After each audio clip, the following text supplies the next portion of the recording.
वंदे मातरम। सभी को नमस्ते।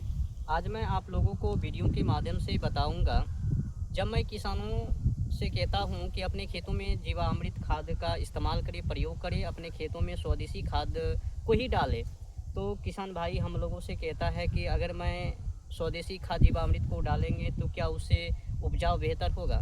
तो मैं बार बार कहता हूं किसान भाइयों से कि 100%, 100% में 100%, एक भी परसेंट कमी नहीं है।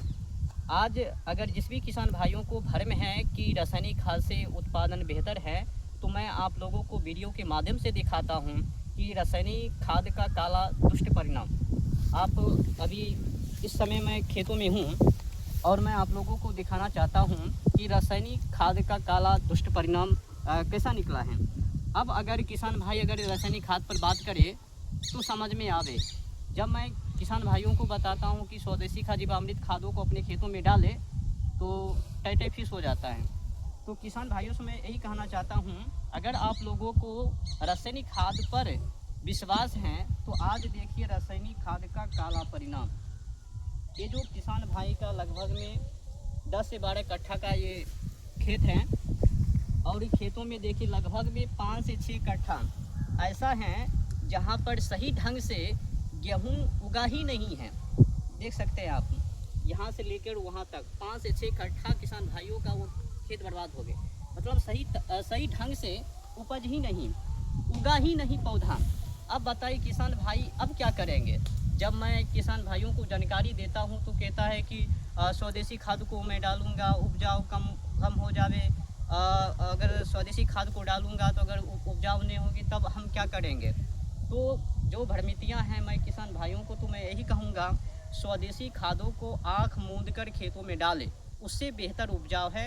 मैं भी खेती बाड़ी स्वदेशी खाद से ही करता हूँ 2021 से। जब से मैं राजीव दीक्षित जी से जुड़ा तो राजीव दीक्षित जी ने जो फार्मूला हम लोगों को बताया, जानकारी दिया, उसी के फार्मूला के अनुसार मैं खेती बाड़ी करता हूँ। और उस समय में जब मैं खेती बाड़ी करता तो कम ही उपजाऊ, आज तो मैं ढेर सारे उपजाऊ करता हूँ और अनाज को अपने घर ले जाता हूँ। तो किसान भाई से भी कहता हूँ कि अपने खेतों में स्वदेशी खाद को ही डालें।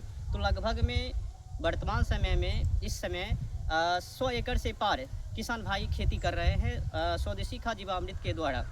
तो अब मैं उन लोगों को बताना चाहता हूँ जो कहता है कि मैं अपने खेतों में जीवामृत खाद को नहीं डालूँगा, अगर मैं जीवामृत खाद को डाला तो उपजाऊ कम हो जाएंगे। तो आप इस समय खेतों के देखिए बर्बादी। अब ये किसान रोने के अलावा क्या करेंगे। अब किसान भाई को तो उगा नहीं, अब तो रासायनिक खाद को तो बचा लेना चाहिए, बेहतर उपजाऊ करना चाहिए। अब रासायनिक खाद किसान भाई को तो बचाने वाला है ही नहीं। अब किसान भाई खेत में आएंगे और आँख से आंसू बहाएंगे। जय हिंद, जय भारत।